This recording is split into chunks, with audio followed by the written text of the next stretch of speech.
Good afternoon, good evening, everyone. We're starting later than usual tonight, and welcome to LessonPix Live. I'm Bill Binko. This is my wife and co-founder of LessonPix, Lori Binko, and we got a great show. Very different one, yeah, but it's different. It's one of those ones where I will learn something because it's certainly an area that I know nothing about. Like I've learned a little bit about speech pathology, and after being married to you this long, I know a lot about early childhood. Yes. I can fake early childhood. I can fake speech pathology. But when you get into older kiddos, I can do geometry. That's the other thing I can do with older kiddos. But you were a tutor for I can help with your SAT, but that's about it. So we have a kind of a different show for you tonight. Let me go ahead and bring up our guests. Let's do it this way. So we have Beth Poss, our director of educational programs. Thank you. Our in-house speech path and wonderful presenter and trainer. Probably, if you use LessonPix as a group, you probably have seen more of Beth than I have. But she's here, so thank you for being here, Beth. And then our guests today are from not Chicago, but Northern Illinois, right? Chicagoland. What's the right way to say this? Chicagoland area, greater Chicagoland area. Yes. And so Ashley Larisey and Lauren Sheehan. If I butcher either of your names? No, it's all good. All right, good enough. It is awful. People butcher it all the time. So they break into song. They do. They break into song. So that's because they're pre-K teachers. But thank you for joining us. You guys teach in a high school, dedicated high school, correct? In Chicagoland area for kids with children with special needs, with varying exceptionalities or whatever the complex communication needs. This all sounding correct? Yes, that's correct. All right, and you use LessonPix with older kiddos, and so to me that's huge because it is an area where we want to grow. We are probably not the best tool for gen ed high school kids. Right? For high school, sure. Right? Sure, but depends. You can do labeling, you can do a lot of things, but like gen ed early childhood, we were a slam dunk. That is absolutely no brainer. But nonetheless, I would say if I'm coming up to a stop sign, I don't look and see a sign that says, please stop here at the line. Right. I don't see a picture, photograph of a car. I see a symbol. Right. And so symbols help everybody. Symbols help everybody. And you guys use LessonPix at that level. And you are expert enough at it that I've seen you guys presenting everywhere. You were at ATIA.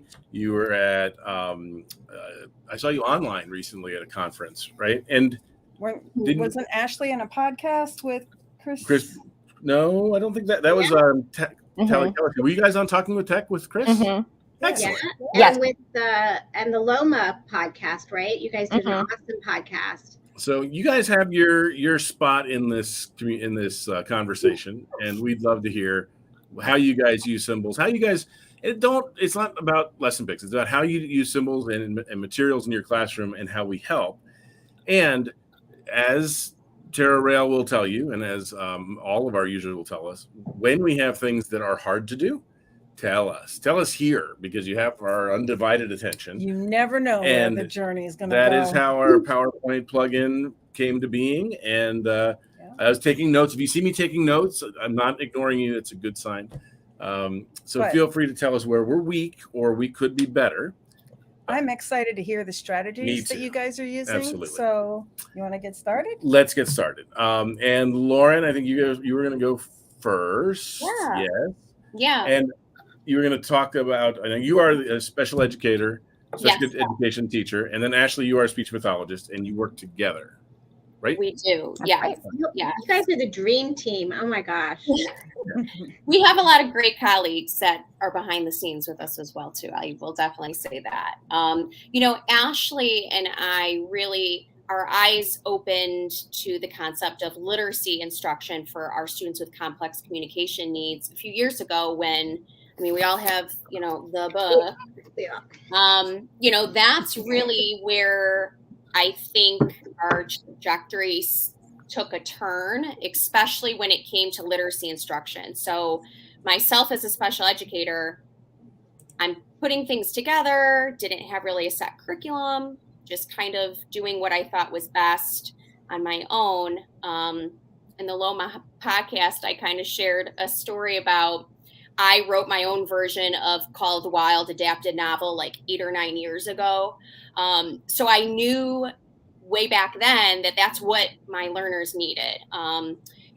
And entered the book, entered Retopia, entered like opening our eyes to, wow, literacy and language is really important for our students at the high school level. And we have a lot of experience of our students, unfortunately, not having that rich literacy background. They're coming into us at the age of 14, and we are very emergent readers and writers. We're working on letters, letter sounds, and how important that is still in the high school level to be doing that. So that's kind of where we came from the last few years, is kind of shifting this functional sight word kind of approach to really learning, like we are reading letters, we are working on letter sounds and how we use visual supports to do that, and embedding a lot of really great literacy instruction throughout our day. I think one of the biggest eye-opening that we had was how much time we need to spend on literacy instruction for our students.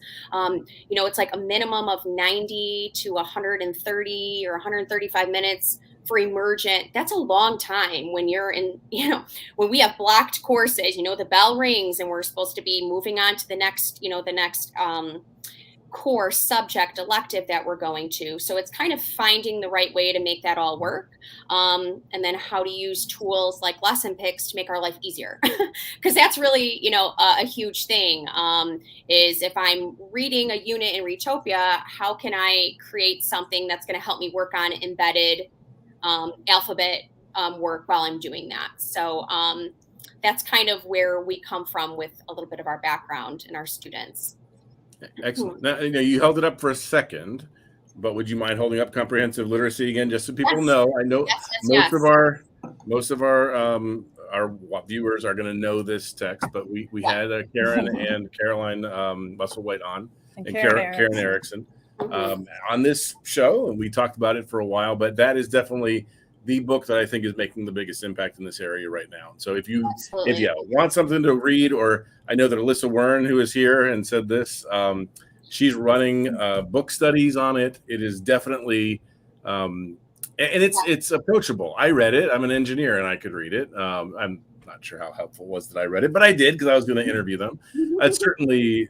Yeah, it helped you a lot. Absolutely. Because you hadn't heard of most of those strategies, and to have them all together, I don't know, it made for good conversation. Well, and it led, to be honest, it led to the creation of the word tool, the ability to throw a bunch of words in the tray and make bingo games with words. So it did that as well, things like that. So good memory, yes. Yeah. So it's a great book, and it definitely is one of the most influential books I've ever seen in this field.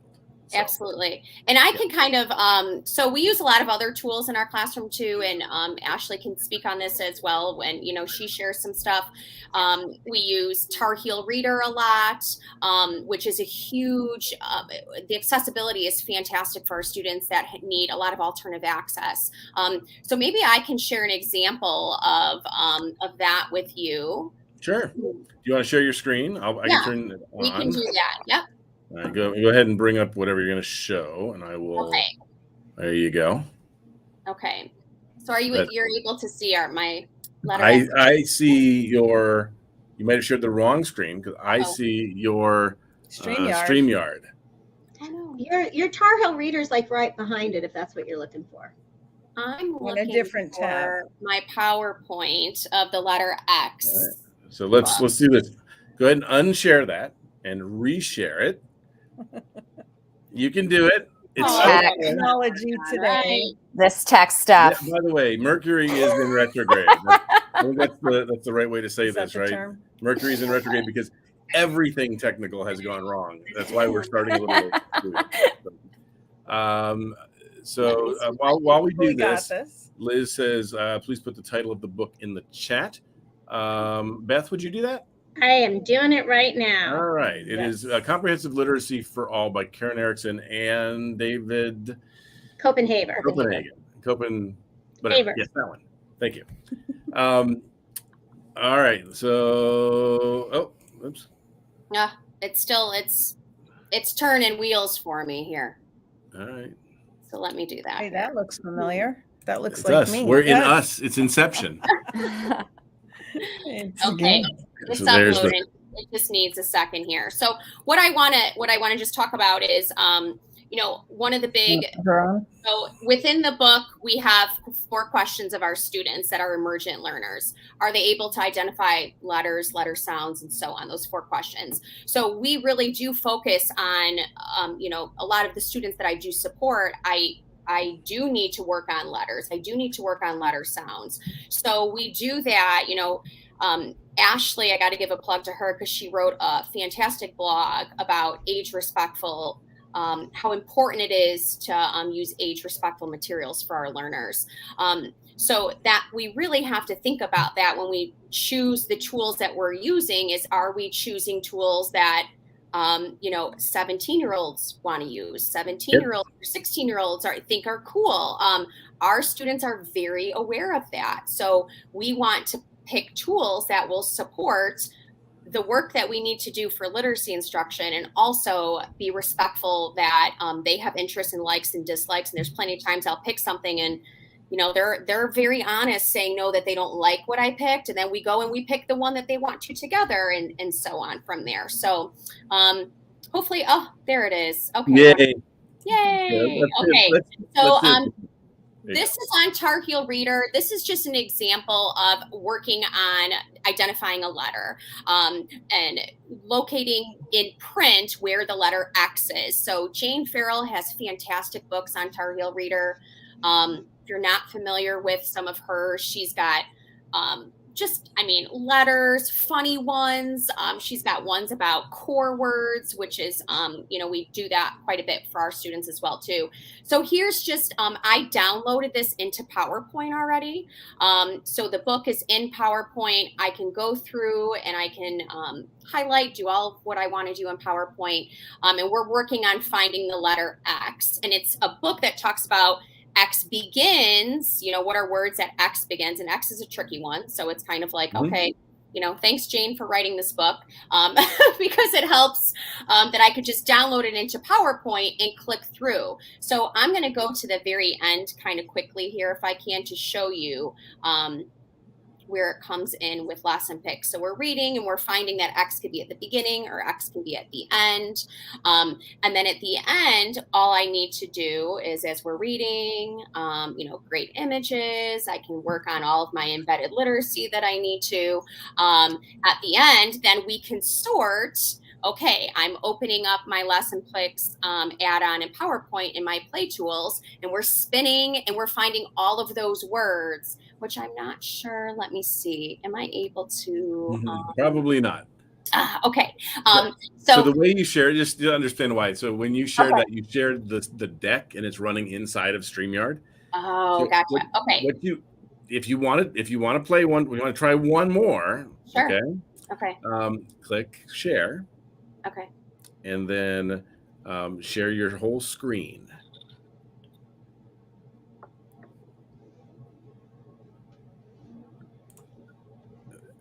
Okay. And then close that browser and open up PowerPoint. You're not going to be able to see you when you do that.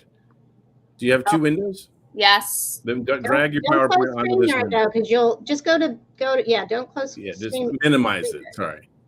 Okay, I closed it. That's why. See, all this tech is great, and then you got. Yeah, it's all good.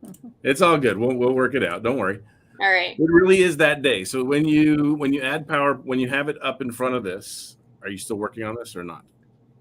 I think I am. I have mine up right now. Okay. And can you drag it in front of this window? Yes, it is right now. Are you seeing that? Nope. No. Oh man. Okay.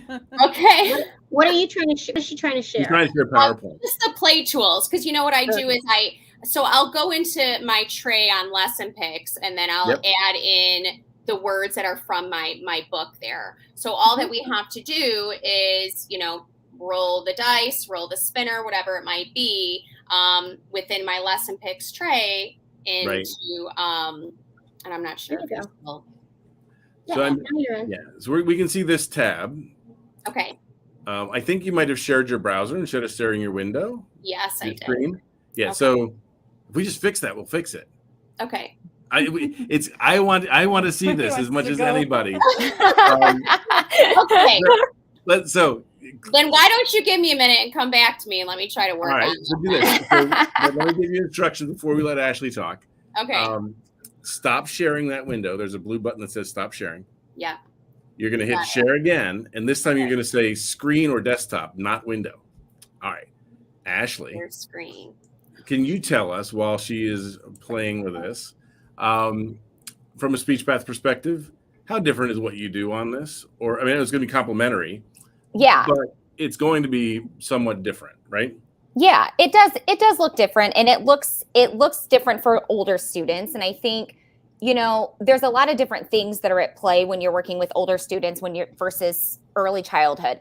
One is that, sometimes our engagement has to be even higher than maybe it would be for early childhood. And I think sometimes people think like, oh no, they like to play, they run around, they're very active. At the same time, sometimes there's been a lot of, as Caroline Musselwhite would say, a lot of drill and kill, where we've killed a lot of the motivation to learn as these students are getting older. So then by the time that, they're coming to us at 14, they don't have any interest in learning about the letters of the alphabet. They don't have any interest in learning about any of these things. So sometimes, that engagement piece is really important. And it's something that I think Lauren and I are take pride in our ability to really engage our students and be motivating and fun communication partners. I think that LessonPix, especially the add-ons with play tools, just the ability to really customize things on the fly and create things with your students. You can still take their lead. You can still really make sure that they have a role and they have a say in, what it is that you're doing. But I think that's something, a way in which it's used a little bit differently. And I also think, in addition to the literacy piece, right, that's so important. It's so important for our students to be able to learn how to read and write. And it's important for us to be able to do that in ways that they care about and that they can see the meaning and the application to their life.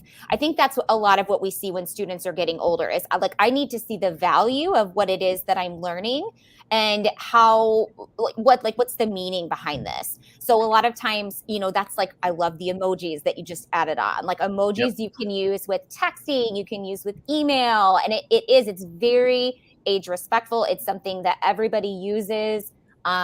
So just thinking about some of those different things when we're working with our older learners.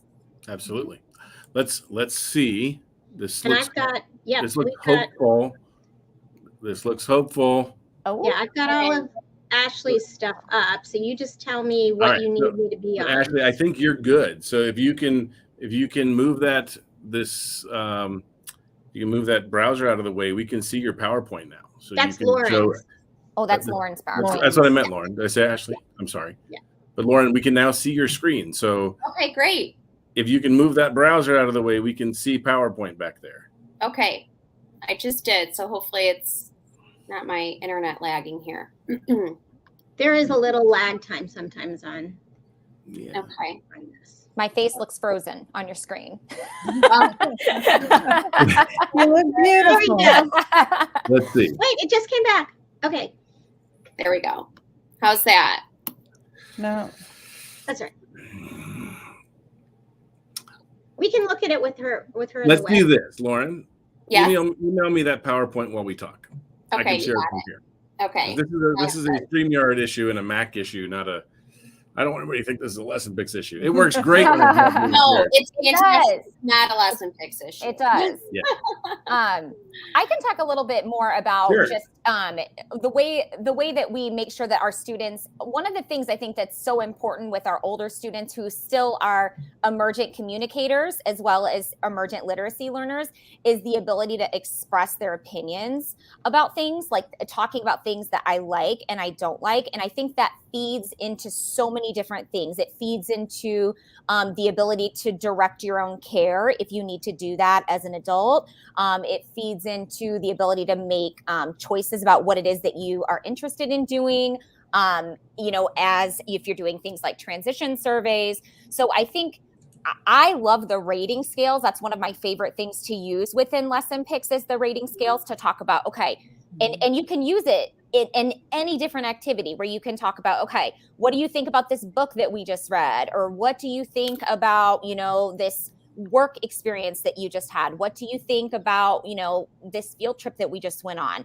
And then you can kind of break that down even further. Like, what did you, let's talk about all of the different experiences that you had at this work setting, or all of the different things that we learned about in this book, to try to pinpoint what are some of the things that they do like and don't like.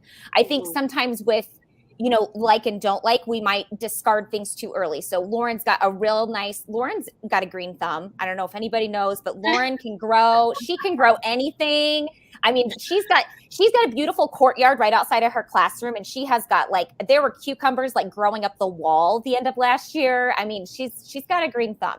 But it's a wonderful opportunity for her students to go and care for the garden. But if I'm just asking them, if I'm just saying hey, did you like gardening today? And it's no, it's terrible. Well, then it might not be that it was terrible. It might have just been too hot that day, but I might have really liked watering the plants. I might have really liked picking the cucumbers, but it might just have been too warm and I needed to change something. So those visuals too can help when we're doing our rating scales to talk about what are some of those individual components of an activity to pinpoint what a student liked or didn't like. And Ashley has a rating scale that she made right in the sharing center. So anybody that's on LessonPix can take a look at it. Yeah, it's right there. So you can see. There you go. Yeah, there's one there. And then I also just added one with the emojis because I love the emojis. And you could put any of the emojis on there. I don't know if I shared it. Oh, I don't know. You might not have shared it in the sharing center. I'll share it. I have, if you want to share it in the share. I also have it. I think I have an example of it in your PowerPoint over here. This one. Yes, that's it. Yes. And so then you can add in things like slang. So I've got obsessed or I can't take it, and then your students can kind of add in that slang or vocabulary within their own rating scales. So just some different fun things you can do. So cute. This is adorable. So adorable. I love this one. Yeah. And this is all of these symbols are brand new. Lori, I remember you making these. Was not long ago. Long ago. It was by request by somebody who teaches older kids. Wanted the emoji symbols. Great, we'll make the emoji symbols, right? Well, it made sense. It's just, yeah. So I know I opened up and for people that don't know, it's in the feelings folder, right? You could search for a word like obsessed or whatever, but if you go into the feelings folder in LessonPix, you're gonna find it right there. If I go over here. And if I was to go back over into that clip art and go to the feelings folder, you're going to find all of them. And I just was in there one day and I'm oh, look, emojis. You didn't know they were coming, Beth? I don't think I knew they were coming. And sometimes I'm doing a training and I'll go through a folder and I'm oh, look, a new folder. Let's see what it is. So, Lauren, I do have your material. Okay. If you'd like, we can, with everybody's indulgence that we're trying to make this work, right? Yeah. I can. It is kind of one of those days. Let's see. All right. There it is. All right. Yeah. So you've got your deck, right? Yep. Now what you had was words that you were sorting, right? Yes. So what I did is I went into I inserted the words from the story into my tray. Let's do it. Let's just do that. All right. So you went here. I went to my LessonPix. You typed in a bunch of words. Text symbols. Yep. I typed in the words from the book. So fox, mix. Box what? Minx? Mix. M-I-X. Mix, box, X-ray, xylophone. Oh, come on, really? Yes. You can spell it. You can do it. You can do it. I do this tool, Lauren. Don't you use this all the time? Yeah. Yeah. I love this tool, let's just, by the way. I don't have another one. It doesn't matter. Any other words with X? I don't know. Ox. Ox. Ax. Okay, good enough. Okay. And then you choose. Wait, How do you want it? Do you want one of our standard ones so that they look like the rest of the LessonPix words? Or maybe you want a nice simple Century Gothic and a nice dark blue. And there's plenty of times that Ashley and I will create materials with our students and we'll ask them these questions. What colors should we do this with? You know, giving that option of having the choices is really, really important. Right. Don't forget to clear your tray. I got to clear my tray. You don't want and now when I hit add words, it's going to make all these symbols. Yeah. And then it's going to add them all to my tray. And then if I go back to PowerPoint, all I got to do is hit refresh. Although the green there, you're not. It's fine. You'll be able to see it. Yeah. He loves green. And then when you go to play, the play tools, you say, what? I want to make a spinner or a dice? Or The spinner's a big hit. So we do a lot of spinner. Yep. And then this is how we'll do the activity. So we'll spin. You know, when it stops, I kind of pause and I wait for my learners to say, you know, like, do we know it? You know, we've given all those really good instructional strategies during that time. Drag it over. You got it. Yep. And we just drag it over. Yep. And I think these activities really feed into some of the other activities once we get into more conventional things, when we're working on making words activities. There's a lot of focus on beginning and ending, like what sound do you hear at the beginning versus which one do you hear at the end.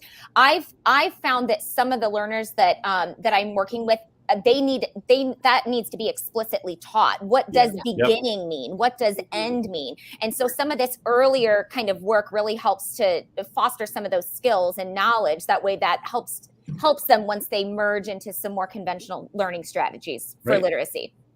And we actually have some templates that would work. I hadn't thought about older kids, but we have beginning, middle, and end. We have all those slice templates you did years and years ago, right? I don't know if you know those, that you cut the pictures into beginning, middle, and end. Yeah. Yes, in early childhood, we spent a lot of time on what is the beginning. You know, where's the beginning of the animal or the beginning of the train, and we spent a lot of time on beginning, middle, and end. But I do think that you were right in that they go through elementary and middle, and maybe those things are just kind of. Yeah, it almost like it just kind of trails off. Right. You know, and then they come to us, and now that we know better, we do better. And how do we do better is knowing that we need to do this for our learners who need this type of instruction. So, you know, another thing I'd never thought about, but I'm sure you have. Of course I have. Of course she has. We have the first then template, right? But you added the last.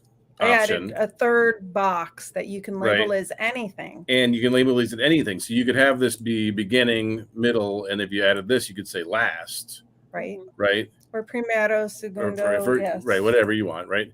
But this might be another good one for sorting in that you'll have all three of those. Right. Yeah, I like that. Yeah. It's just when you have the three, let me show you what it looks like when you make it. Right. And then all the pictures either can be on there. Or you can say separate cards. Or you can say, discard this and say, I want these on separate cards right here. And then whatever. And then the thing I do with that is the last page on this PDF will be the blank template. Yep. Right there. And then I can Velcro or sort or do all kinds of things with the cards onto the template. So. Yeah. So if he said beginning, middle, and end, you could move things around and sort them that way as well. Also, we have sorting sheets. We have all kinds of stuff. It just goes on and on. It goes on and on. Puzzle cards too. Yeah, we have we have 3-piece puzzle cards now, don't we? Yeah. All right. Yeah. All right. So, Lauren, thank you for your patience on getting the PowerPoint to work. I can say, wow, that was fantastic. But you know, these are symbols that this is really important for our kids. This is really important to be able to use slang and use all these really great, maybe it's not so great sometimes, but we try to be as hip as we can be, and that's important. And I think that's what Ashley and I kind of talked about was, the importance of using those tools for our students. So I think my screen just froze there for a minute, so I apologize. Yeah, you are the problem child today, but Oh, I don't know about that. Sorry about that. they're all good. But Yeah. that comes to what you were saying earlier about the motivation, which I found quite interesting. Yeah. Because I always felt like with the younger guys, motivation was much easier. I could teach them to knit. I could teach them, look at this seed, and they'd be, oh, woo. But I know many a middle schooler and teenager who have checked out by the time they get there. And getting that level of engagement would be really tough. So I love the creativity you guys are doing. We have a question We do. that I can answer. I like that. So we have a question. It says, how did you get the LessonPix spinner into the PowerPoint? So if you guys don't mind, I'm going to show her. So how do you do that? You go into your PowerPoint. Let's pretend this is not here, okay? But you go to Insert, and then you say Get Add-ins, and then you search for, and sometimes this does take a second to come up. You search for the word LessonPix. It is free. It doesn't cost you anything. And when you hit Add, it will put on your main page, it'll put this icon right here that says Insert Symbols. And once you pop that up in this sidebar, which you'll log into, I need a shorter password.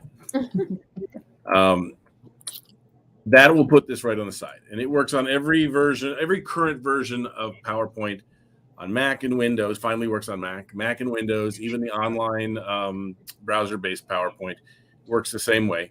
And so then you have the tray here, so you can just click on a picture, and it will drop it in here as a normal PowerPoint image. These are pictures, right? These are symbols. You can search right in here and say, I need a picture of a fox, and it'll show you pictures of foxes. And you say, yeah, that one, it's kind of cute. It's not even a picture of a fox. And you have all the normal picture stuff you can do, like, drop shadows and stuff like that. You make it look like Minecraft, right? That's the huge one, is make it look like it's over here, artistic, right? Yep. Make it look like a Oh Minecraft. my gosh, I've never seen I haven't that. seen that. That is cool. So, well, Where's there that you mind go. blown emoji when There you you need go. Yeah, where's that mind blown emoji? I know. I'm like, oh my God, I'm going to use this like All the with time. the high schooler that I work with. So let's see. We have a mind blown picture. We do. It's an emoji. It's the emoji one. So let's see. Oh, there he is. We'll put this here. Yeah. And we can go back and do picture format, artistic effects. Minecraft mind blown. There you go. Oh, that's Oh so my God. Oh, cool. isn't that amazing? And Karina's asking now, does Google Slides have that option? So you got to show her the Does it? workaround. So yes and no. Everybody should send an email to Google telling them to approve the exact same plugin that I wrote for Google, but it has not been approved in 3 years. So I don't know what's going on over there. There's no reason for it not to be, but it's not. So what we did when they took for freaking ever to approve it, let me open a new window. They haven't yet approved it. They have not yet approved it. But no matter what you're using, I'm not going to go into my docs folder, but I don't know. Can they see this? No, not yet. That's intentional. And while you're doing that, Becky said one more time, Becky, there's actually like a really quick tutorial right on the LessonPix in the tips and tutorials. They'll go exactly how to do that in. Oh yeah, absolutely. So sign in, for Pete's sake. New blank But document. I'll try to put it in the chat while I'm. All right. So here's a Google Doc, right? So it should go right here, and it doesn't work because they haven't approved it. So what we made is right here in LessonPix, on your LessonPix, there's a section that says Play Tools. If you click on it, it will open up the same spinner that we have in the PowerPoint plugin. We'll open up over here, hit Create Game. It will make the spinner. Come here. It's going. I know. So everything is slow tonight. It's not just you, Lauren. Mercury. Retrograde. Right. And so this will work. And this one just works independent of what app you're in. So you just put Google Docs over here. You put your Play Tools over here. And yes, so you can do it with anything else you want. So Google Slides, Google Docs, What's that thing that you use all the time? The whiteboard thing? Jamboard. Right? Jamboard. Whatever it is, or Zoom. Like if you just want to share this with kids who are remote. So this one works with anything. You don't have to have PowerPoint, but it doesn't have like add to. That's the big thing that's missing. Email up there? No, I do not want my email up. Thank you. No, I don't want any of this stuff up there. Oh no. Jeez, where's my other? Let's get back to the good stuff. You can put my screen up. That's what happened. That's exactly what happened. That's when I would go, huh? You don't like this one? Period. W. So this one I understand. I love that other stuff, not so much. Yeah. But, that actually, I'll make a preview what that is. And if I can just kind of say, from beginning teaching years ago of having multiple things open, have to copy, paste, go all over, the fact that I can just open PowerPoint and create something like this is, I think, probably been one of the biggest game changers in my teaching is the how much more efficient I am at individualizing, creating, adapting things as needed. And there's a lot that I may or may not need to do that with. But just the fact that I don't have to, I mean, it's crazy how many like tabs I have open in my mind all the time, let alone on my screen. So, it's just, I think this is one of the biggest benefits that I've had, using LessonPix for the last few years. So it's been really great. So I will tell you that we all should thank Rail for the PowerPoint stuff, right? Because it didn't exist until people started doing everything remote during COVID. This is going to make a noise for a second. So I will post in all of the comments a video because a lot of people are asking, can you explain that again? So this is a video that will show up in all the comments about how to use the new PowerPoint, the updated PowerPoint plugin on the right-hand side. So Tara is the reason that thing exists. She walked through how she used LessonPix remotely because she's 100% telepractice. And I took notes the whole time, and everything she was doing manually, I did automatically. I automated everything she did, and it definitely has made a huge difference in what we can provide for folks. Okay, so I'm glad you're using it. I'm glad it's working for you. That's wonderful. Yes. So, and it is something where it wasn't an enormous amount of work to make that happen. It required somebody to clearly tell us what they needed, and we just did it. That's what you always want to do. So you might pick up on this.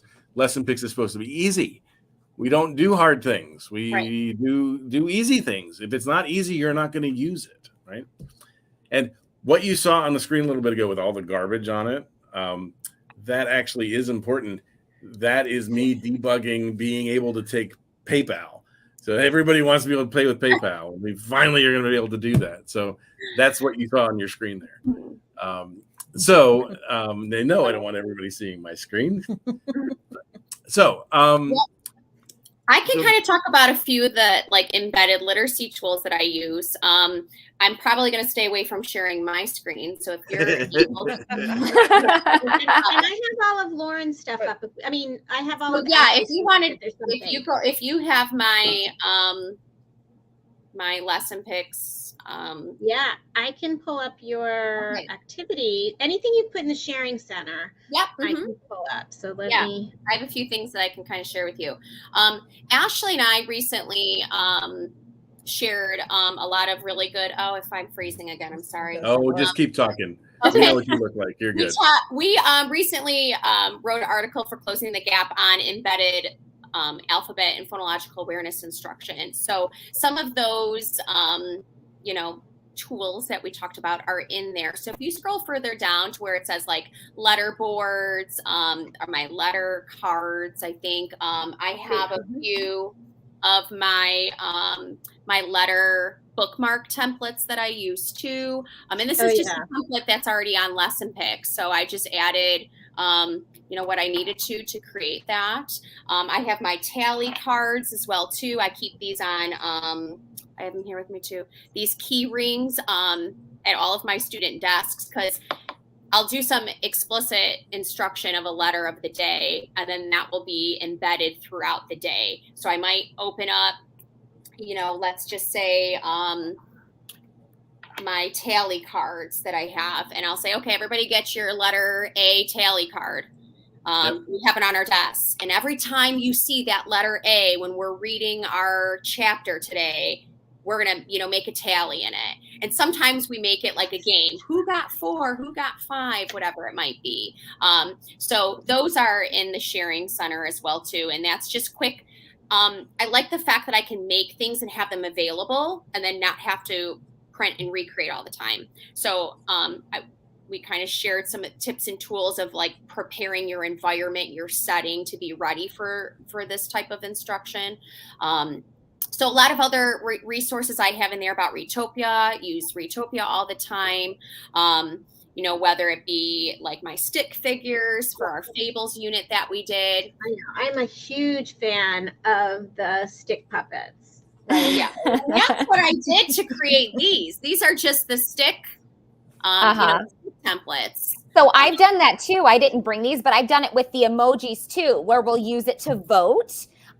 Where we'll even use it to vote, like how we might respond to a text message. I have an example of that later on that I can show.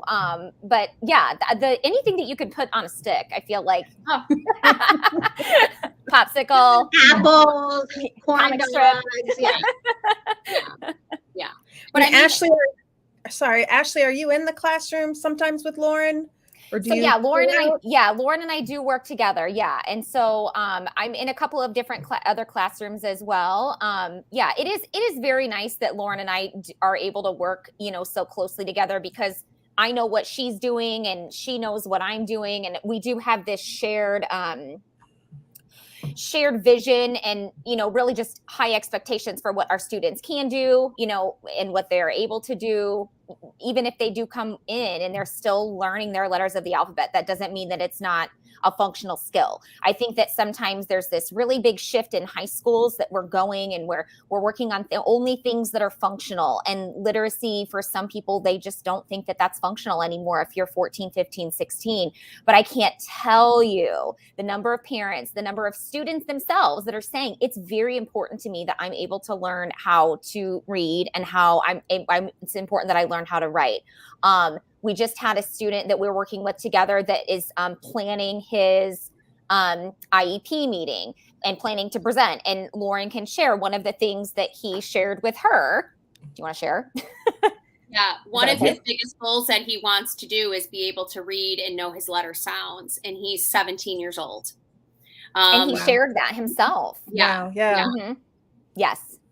Yes. That's it's powerful. It's powerful to really get input, from our learners about what they want, what's important to them is they know, and I think we create that culture of expectation too. Reading and shared reading. I mean, you can walk in my class and we're almost doing it like every 30 minutes, we're doing some type of reading activity, shared reading, interactive read aloud, whatever it might be. So it's really important. And it's really nice that I can just go in, I made those letter cards and they're ready for me. I didn't have to create a template. I didn't have to make anything extra. I just added what I needed to, print and go. So, there's some prep that we do to get ready for that, to be able to support our class for that. And it's nice that once I have it, I have it and I can, print it. We actually just started something where we're taking home literacy bags. It's like a tote bag and it's got a bunch of literacy tools to embed more literacy at home for our students. I print all the same stuff out. They got the bookmarks, they got everything in those bags to be able to go home. It's really been inspiring for us to see the shift of our learners, really, really engaged with, literacy instruction throughout the whole day. Yeah.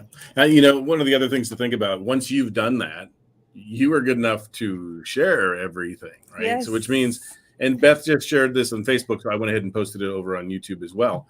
Once you've shared it, and you do it right. You write about it and explain what they are and look at all this stuff you shared. And Very now valuable. these are included. You're not selling these. These are now in the LessonPix Sharing Center for anybody with a LessonPix account, right? Mhm. And so if you want to do semantic maps or character map using our semantic map template, or if you want, these were your high contrast letter cards, all of them. If somebody needs letter cards or tally cards or a character map, they can find you here. But even if they just searched in materials for a character map, it's going to come up, right? Yeah. So you've immediately enabled all of the other people who use LessonPix to immediately have, they don't even have to do that. And Right. I'm going to show another trick. While we're here, I just Yeah. want to point out what Alyssa Warren said, that literacy is the most functional skill there is. That's right. And We'll put it up there again, right? Yay. Yep, absolutely. It's true. Yep. I gotta That's get true. a good. Yeah, that's right. Got it. So what I was going to share that a lot of people don't realize, and it's another one of those things where we added it later. And let's say you look at this, and for your kiddos, I want tally cards, but I need 5 boxes on the bottom, right? Or I want to change the background colors or whatever it is. I want to make high contrast. You can always clear your tray, right? So you start with the material that you have up. oh wow, we are I know retrograde. the internet is just a mess today. There we So go. you've cleared your tray, right? And once you've done that, down here it says 26 pictures used, and there's a button that says load all, right? So when you hit load all, it loads all the words and the pictures into whatever the symbols are into your tray. And when you hit create materials and say you want to make, here you just type your tally cards, right? Yep. And hit next. I can change the text. I can sort it. I can shuffle it. Like if I want to shuffle these, I can just shuffle them, right? No matter which template you're in, you can just shuffle the words. You can translate. You're going to translate. If they're words, you can translate them to other languages.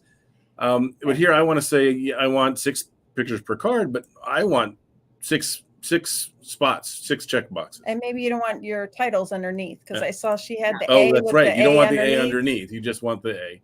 And yeah, you can use the grid layout, and you can drag things around, right? Yeah. So if you wanted to change the order and stuff, you can. But then you just hit finish. You've started with something that you've done all the work in. You've modified it to fit your needs by randomizing it and by changing the number of things. Download it as a PDF. It looks like this. I love this idea, by the way. Yeah. And then download it as PowerPoint if you want, and you can check it. You have one kid who's remote, right?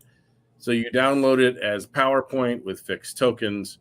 And when it finally downloads, I'm sure it'll take an hour and a half to download. Oh, that was better. Yeah. But this is actually what you said about load all. You might have 6 tally cards to put on a ring like you have. Mhm. But for that child, you might do 1 per page, so that on the PowerPoint, you just see the 1 per slide. Exactly. Yeah, So- I had to go back and actually change, because I noticed that, one of my learners, finding it 2 times was really a good focus for that learner versus 5 for my other. So, Gotcha. I can Yes. go in- yeah, and they don't, they're not really necessarily looking at each other's cards to go, you had to find it 4 and I had to find it 2. It's that, we're including everybody. So, yeah, I love using, thinking of different ways to use the templates that you already have, to, make it work for, what we need it to work for too. So. I know. Excellent. I'm looking at some of the ones that you have in there. Like you even have like your 20,000 Leagues Under the Sea, A to F, the vocabulary, and you used one of the tab cards Yes. for it, which is what people usually think of using as like, it's your it's like your like reminders to kids, like go sit down. You've got your like list of things, but you've got it as their vocabulary, and I just love it. Yeah. Beth, can you click on that there? I shared your screen. Yeah. That was an activity that we actually did together. So we went through, and when I opened up the folder, so one of the other things I really love is a lot of our units that we're reading, you already have a folder of images for me. So I went to 20,000 Leagues Under the Sea, and you have a beautiful folder, and it's all organized with all vocabulary and characters and everything from the story. So together, we're able to go through and I said, okay, let's look to see if there's anything with letter A that we found in our story. And it's these are more like quick mini lessons that I would do to maybe close an activity or begin to kind of set maybe some excitement and purpose, whatever that might be. So we went through this together. That's exactly what it was. And I go, do we want to say that someone was angry or someone was afraid? And then we're doing this, with our students. So we added it, and I just chunked it A to F because, to kind of break it down a little bit there, so we didn't have all 26, huge thing that we're working on there. But it's cool because then it's we're creating this together. It's a different way to use that template. It works right with our curriculum that we're doing. We're building vocabulary, different even if it wasn't in the book. If that word angry really wasn't in our level text that we read, we could still possibly talk about, well, who was angry? And then it's building all of this communication and world knowledge about everything. So, it's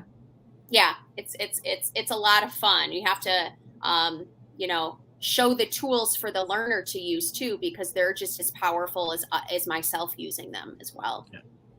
We have a couple questions, one for you guys and one for me.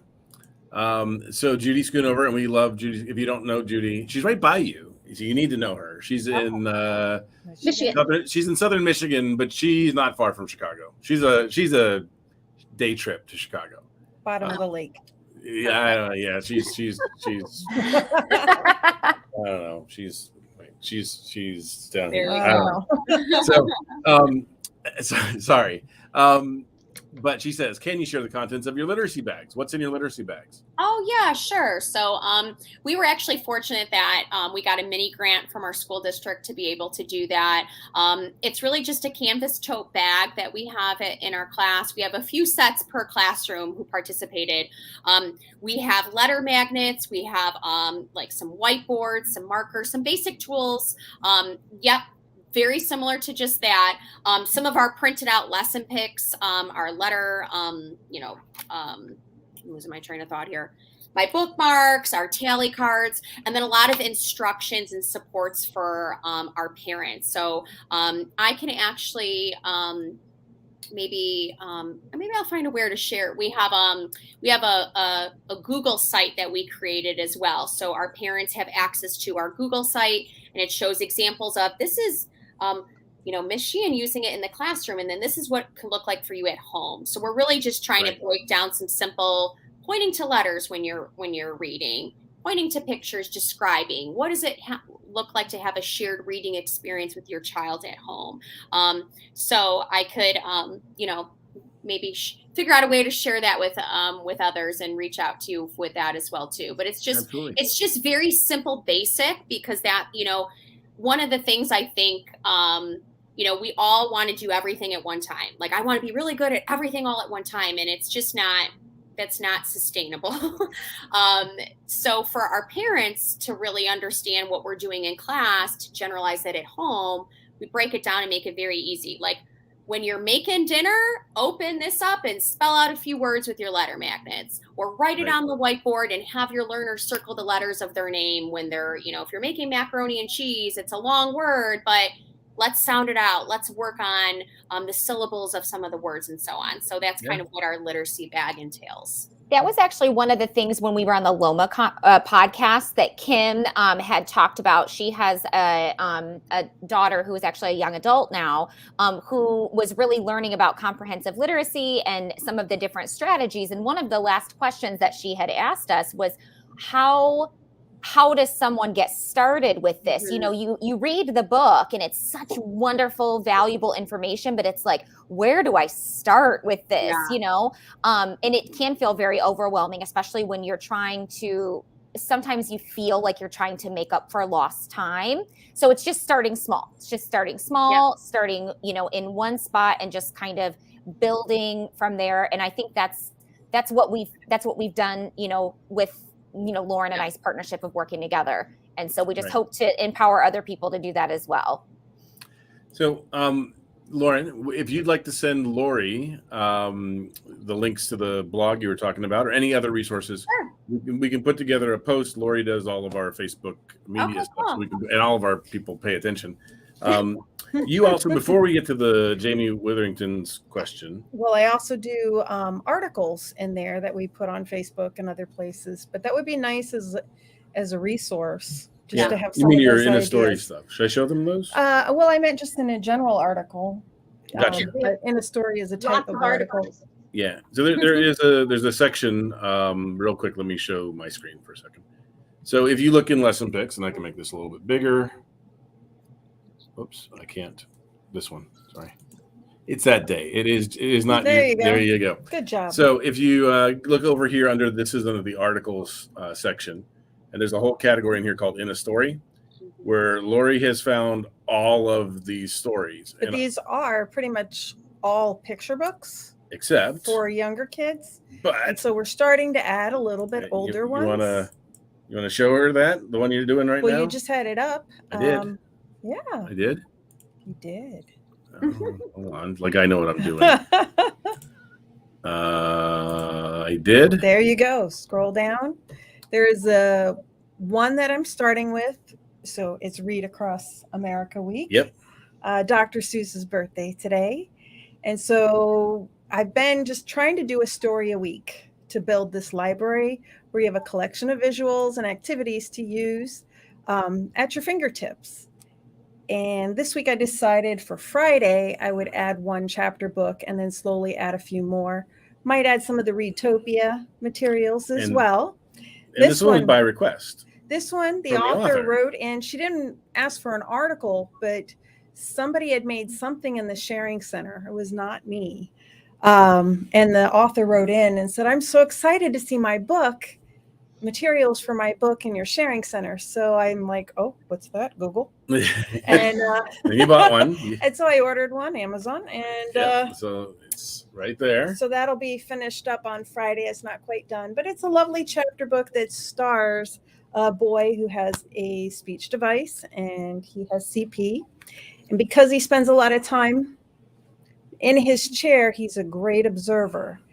So he's a good detective to figure out clues of what's going on. Now, it's a bit silly at times. It's more like a middle schooler, maybe a Judy B. Jones reading level. Okay. But adorable little story of his adventure trying to solve a mystery. Those are your notes. It doesn't come with sticky notes. Those are all. So those are, we are going to add more. And listen, ladies, if you have suggestions on books that we don't have, it is very easy for me to come up with early childhood. Yeah, but it is much harder to come up with. Because that's just, it's where you've lived. Whoops. Yeah. Sorry, I hit them all. But yeah, so all of these things have materials that you made. 2 in there, but question cards are one of the common ones. Right. I thought I'd do something. Which one do you think has lots of good stuff? All of them. Okay, come on. Chickens aren't the only ones. That's a good. Chickens aren't the only ones is a good one. Chickens aren't the only ones by Ruth Heflin. Okay, so there's descriptions. I think you can watch it on YouTube. Drawing, sorting, reading aloud with question cards, comprehension cards, vocabulary, words, games. These also are fantastic on the PowerPoint. They are. Right. So all of these will link to either into the sharing center or on a downloadable PDF. Categories for sorting, things like that. So there's a ton that Lori puts in these about a story. So between these and the ones that you ask us to share, which I'm sure Lori will be very happy to. Yes, you'll share hers too, right? Oh gosh, yes. Okay. So we should have a bunch of these. I see there was a comment by Judy that she loved your article in Closing the Gap magazine. Are you guys presenting it? Closing the Gap? And we will be there as well. Yay! And then we got a question. Lori and I got a question, which I have a question. You can answer this one, I'm pretty sure. It says, is there a license available for a whole school or just an individual? My director bought me a license, but these materials will be so awesome for gen ed teachers too. We agree with you. So all of our licensing is done per user. Everybody gets their own account, but you can buy a group of 50 or a group of 37 or however many you need. We have discounts starting at 10 users, and they all come with training by this nice lady right here, who does lots and lots and lots of trainings. If you're a really small group, we'll group them together, and you might get Eric. But a lot of the times you will get Miss Beth Poss to do your training for you, and it will be fantastic. And we charge you nothing for training, which is insane, but it's true. Zero. A lot of it's insane and too good to be true. Too good to be true. But we're making money, so we might as well just keep doing it. And we're getting people using visuals. That's right. Wow. I'll bring them back. And Beth found her rubber chicken. Well, Jamie was asking. That's an Indiana thing, by the way, which is why it's in my Indiana Cup, my Indianapolis Speedway. So you guys are going to be in Indiana next month. We will be in Indiana in April 15th-ish. 14th. For the Tech Expo. For the Tech Expo. I'll be there for AT Makers. Lori will be there for LessonPix. Yep. And there's a big plus. There's only one hotel room, right? It works. So, all right. So I think these are the questions are done. What else do we need to cover? What else could LessonPix do that you guys think could be easier? And don't just say it's perfect, because it's not. Well, I saw a comment about the reviews, and Caroline Musselwhite was asking about that too to me the other day. So Alyssa Warren had a comment about this one. Can we add a template for Lauren's food review? Caroline Musselwhite, I have a note on my desk somewhere. The same question from Caroline Musselwhite about doing reviews. You have to share your food reviews. Oh my gosh. So, okay. Yeah. So I posted on my Twitter that it's very important for our students to be able to share food reviews be food critics of the food that we eat from the cafeteria. It's their ratings. It's their opinion. We rate it. How many stars was the chicken sandwich today? And then we'll write about it, or they'll share with me, via their AAC what I should write in the comments. As I'm writing, we're adding emojis. We're adding, I'm talking aloud about, okay, you said it's great. That's great. GRE and all this, great stuff.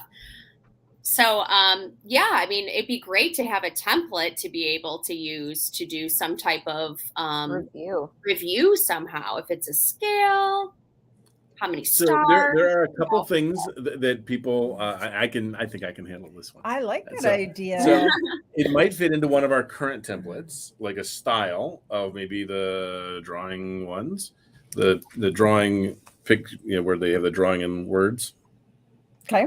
But the other thing that we're doing now is we are also putting things that don't fit into our templates, but are great starting points in Word or in a PowerPoint, right?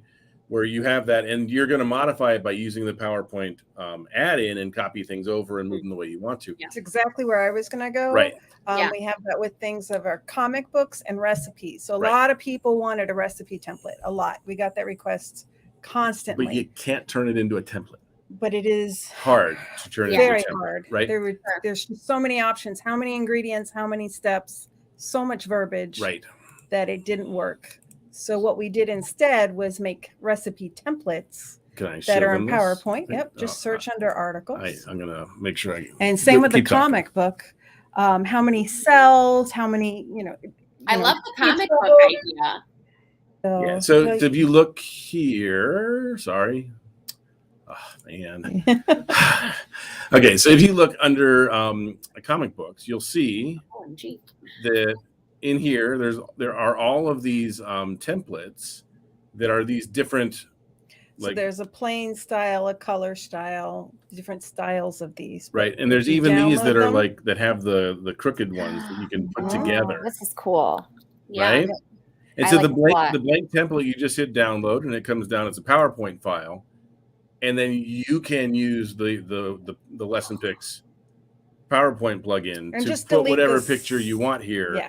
Right. So we give you the blank starting point, and it's not a template. It's not a LessonPix template that's automatically generating your stuff, but it's a great Kickstarter for I want to do just a 3-panel comic. Right. So there you go. You got a three panel comic, and every page is a 3-panel comic. Right. This is really cool. however you want. And in the end, you know, delete the slides you're not using, duplicate the ones Correct. you want more of. And you can even do the Minecraft trick, right? Yeah, You can print the PDF if you want to and put together a book. So yeah, so we have those, and we have a number of things now that you want me to keep going. Well, if you go down, there are samples that you can just right above. I believe these are 2 samples right there. Of these. Yes. Okay. So you So, click so the it's download. here, and it, Go back. what? I believe if you click here, you can download here. ready-made. Oh, one comics. that's done as an example. I got you. Fun with friends. Oh, so this is one you just made in PowerPoint using this I template. took a story, a social narrative, and turned it into a comic book. How awesome is that? Yeah. Yeah. Oh, this is cool. I'm going to do this tomorrow. Tomorrow. This is I know great. my lesson plans right now. Yes. There you go. I do like one of my favorite things about that PowerPoint add-in, and Lauren had mentioned this when we were kind of talking earlier today, is the common things and how you have the thought bubbles and the talking bubbles and the X's, and those are just right. I love that you can drag those in. You know, I think that's really great if you're doing anything with like perspective taking or inferencing, you know, which is something that we're working on with a lot of our older students too. But I love that. I'm definitely making a comic book tomorrow. That's great. Make one for each other. Yeah. Real quick, just so that they can see what you mean by the common. If you guys don't know, right here in the LessonPix, here's your tray. But the third tab is this common, and these are all things. So a few things in here are really important. These same things are up in the symbol builder if you're making your own symbols. But yeah, there's a speech bubble. So if you click here, it'll put in a speech bubble, like what's he saying. There's a knot, there's a heart. And then there's a few other things that aren't quite as obvious. Like this is a white circle. I can see it on my monitor at home, but you can't see it on yours. Can you see it up in there? Not really, no. We'll just stare. Well, so if you look, it should be adding. Well, there's a white one of these. You got so many pictures. I know, there. And then they're pretty not. They're soon underneath. It's gonna have Let me show it in the symbol builder so you can see that they're there too. Just what's probably happened here is it's probably timed me out and logged me out. I just want to say, I don't know if I could have done virtual and remote learning without LessonPix because of the ability to use, and with the add-in for PowerPoint was just, it really made a difference of how to keep learners engaged in a virtual setting that our learners have never learned in a virtual setting before like that. So right. really very cool. Thank you. And one of the things about that too, I've continued to use digital materials so much even after. And so even though you know we're not in a remote world right now, I've taken a lot of what I've done during remote learning and the things. Yes, exactly. Yeah. Why lose the good stuff, right? There's got to be something positive out of the past 2 years. Yes. Right. So that it's PowerPoint plug-in for your interactive whiteboard, you know, your interactive whiteboards or your whatever it is that, you know, your large monitor. Exactly. Right. Interactive whiteboards, but this COVID really upped my game on the different activities to do. Yep. Yeah. Yep. Yeah. So just to go back real quick and finish here. So you'll see these 2 pictures right here that you can see here just barely. There is a white square. When you drag it, it's really handy for like erasing something, right, or blocking it. So that's these 2. And these are the other common things. There's frames you can put in, things like that. So I'm glad you like those. I agree with you. Also, like even like dividing it, like so when you're making the ability to say yes or no, yes or no, up or down, whatever, right? So, yep. All right. So, are there any other questions? We did a lot. We've done a ton. So, can't wait to see you guys in Indiana. That would be great. Yay. Judy Schoonover says animations. My answer to that is there's quite a bit of animation work in PowerPoint and in Google Slides, and the plugin lets you do a lot of those. Beyond that, you can always export our symbols and put them into other tools, but more appropriate for making videos and things like that, and GIFs. So things like that. I don't think we will have a a built-in animation maker in LessonPix in the near future. We have a lot of other things coming before then. Okay. Oh, this is long. Look at what. Okay. Resources that can easily send all the users. So it sounds like a blog post or a video each week. We used to run a blog, and we used to send out emails every week. Nobody read. I know that there are a lot of people who aren't on Facebook. So the request to please do more videos, I will take. And what I would suggest is, and whenever we have a post on Facebook, if you, let me hide this for a second. If you look, so the question was basically, outside of social media, it would be nice if we had something we were posting on a regular basis. I think that's a safe summary. Mm-hmm. So another thing you can look at here is, no, I don't, I need to get rid of that one. I never want that one. I hit it all the time. Whenever we share a lot of times when you share something on Facebook, right, remember that the link that is attached to it goes to an article. And so that if you follow that link, it's going to put you on a page here in our articles, right? That will talk about learning recovery. It'll talk about something in a story. Usually, most of them are in the at school. Right. And so category. then you can take this link, and it's usually a nice, easy link that's got the title in it.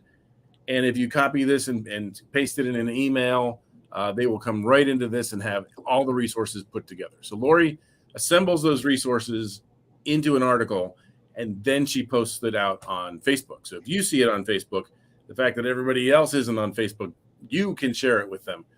Us sharing through email is just counterproductive at this point. And sharing via a blog might be coming back now that social media is taking a hit in some areas, but it's too much of an investment at the moment. What do you think, Lauren and Ashley? Yeah, what do you guys Blogs think? in right now, coming back in style. Running your own blog? I don't know. I don't know. I think our articles kind of serve as a blog, and maybe it's just I can certainly be writing some more of these articles too. Yeah. You know, maybe something. So we do have a feature. We have a feature we don't use as well as we could, which is that we can feature articles, and there's a section called featured articles, but we don't do anything to push that out like as a feed, like an RSS feed, or even like we don't necessarily match the featured articles with the ones that we're posting up in Facebook. So there might be something like that we can do a little better. So thank you for giving me It is a tough one. Marketing has been a very tough area in today's age. Yeah, if I could give a suggestion, I think that we kind of live in an age where, I don't know, it's sad, like we all thought that we should have slowed down with COVID, and now that things were kind of coming out, it feels like we're just like back on the highway and everybody's speeding and hurrying. I think that like quick 1 minute like video clips of like, hey, this is this activity and this is the way that I used it, and even almost like a TikTok or like a reel or something that's just really quick. That way people can kind of like take it and digest it and do what they will with it. Because I think some of it is time, right? Like we're all just so busy. So that's that's your Instagram 1 minute things. 1 minute videos. That's 1 minute videos. Yes, I'm an Instagram person, not a Twitter person. I'm sorry. I've tried. I'm still trying. It's hard to be on Twitter, right? It's hard. It's really hard. Like, I used to be much more into this. I was socially on Twitter. I was part of the SL Peeps. I was an honorary SL Peeps, and I made a lot of really good friends on Twitter that I'm still. The reason my daughter is in Minot, North Dakota right now is because I made a friend of Mary Houston on Twitter. But Twitter right now is the exception of AT Chat, and we love you on AT Chat because that's going on right now. 23 hours a day, plus the other 24 of every other day, is useless on Twitter, except for people arguing and saying things to piss each other off. So, how do you really feel about that? That's how I feel. So.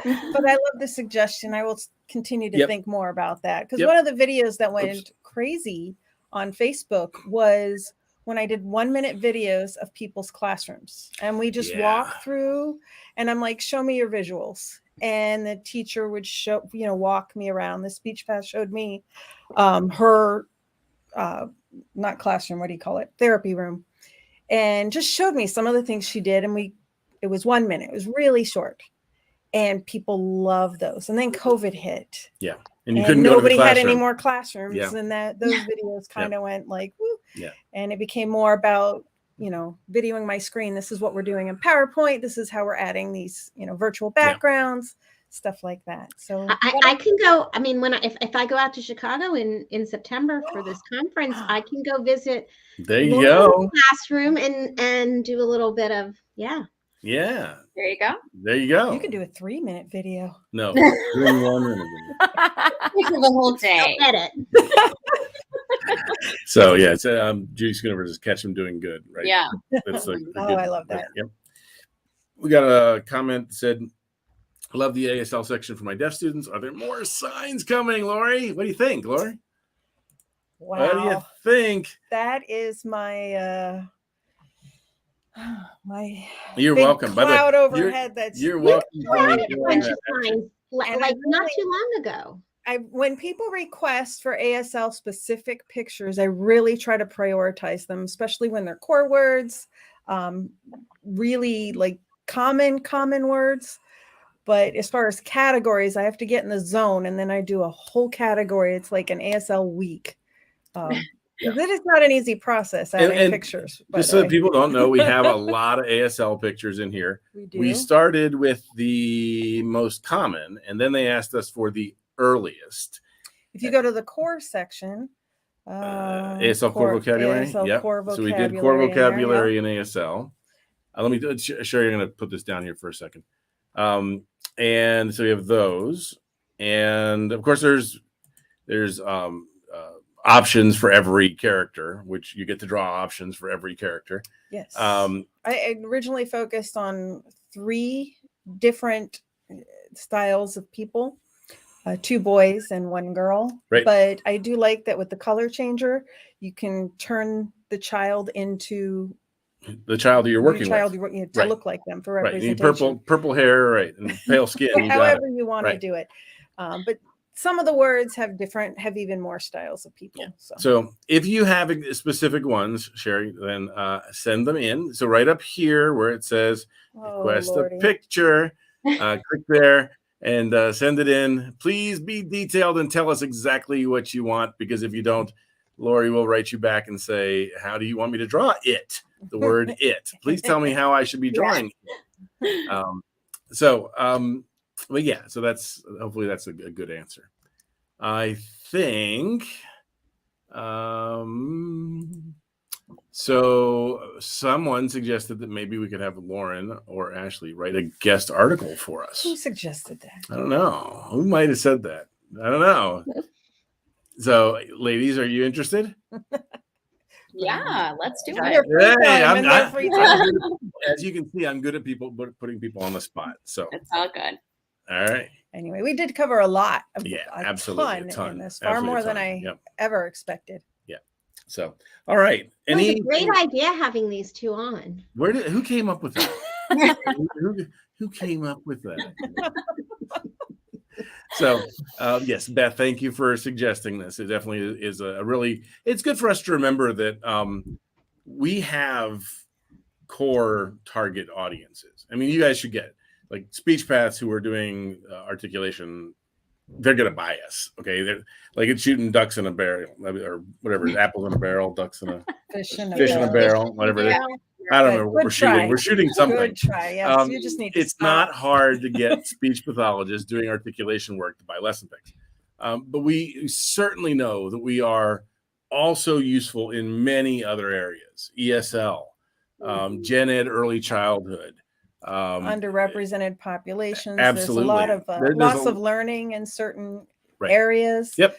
Where you probably need to step up your game, or at least make some fun activities to practice these skills. And you're right, when you read comprehensive literacy, it's talking about working with building words, that whole section about that, which you guys obviously work on a lot.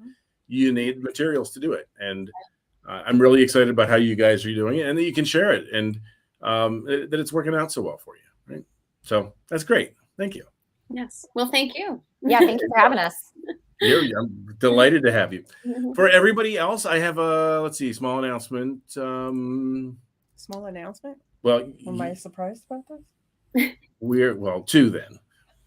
We are going to be at AOTA, the Occupational Therapy Conference at the end of the month in San Antonio. Beth will be there because she's presenting with Miss Alyssa Wern. Judy Schoonover will be there with us. Alyssa will be there with us, and Lori and I will be there.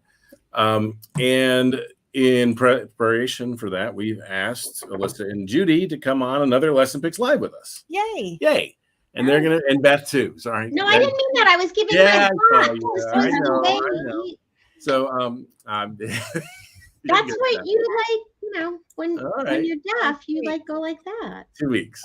2 weeks from tonight. Tonight. 2 weeks. Tonight. I don't know if it's probably Wednesday. We will do this again. And look, Judy's happy. She'll be here. Yay. And Alyssa said she could make it as well. So we're going to be doing that. And I think everything else that's going on at LessonPix is going to be not visible to these folks. Things like we are changing a lot at LessonPix. We are becoming more scalable. We are adding ways like PayPal to pay for us. There's always a ton going on internally and externally, and we still are $36. So you know, So we really should raise our price. So how many people think we should raise our price?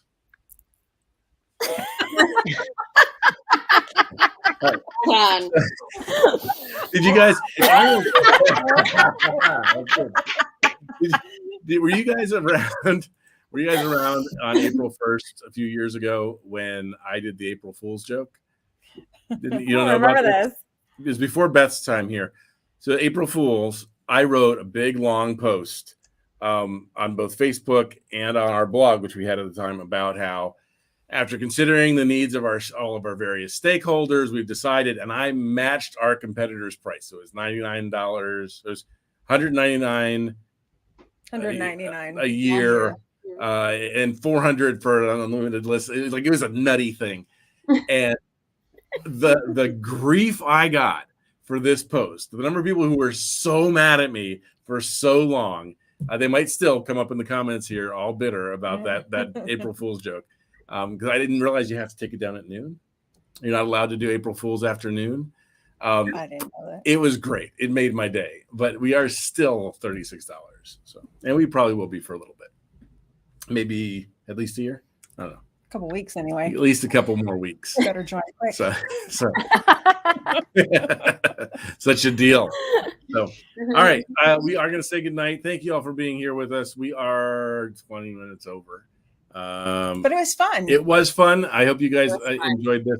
You guys can come back anytime you want. And if you do, if you have something in Chicago and Beth can join you, we'd love to have her go live from there. That would be great as well. That's so fun. Yeah. All right, ladies. And thank you very much for being here. Thank you all for joining us. And we will see you in a couple weeks. Bye, everybody. Bye. Thanks.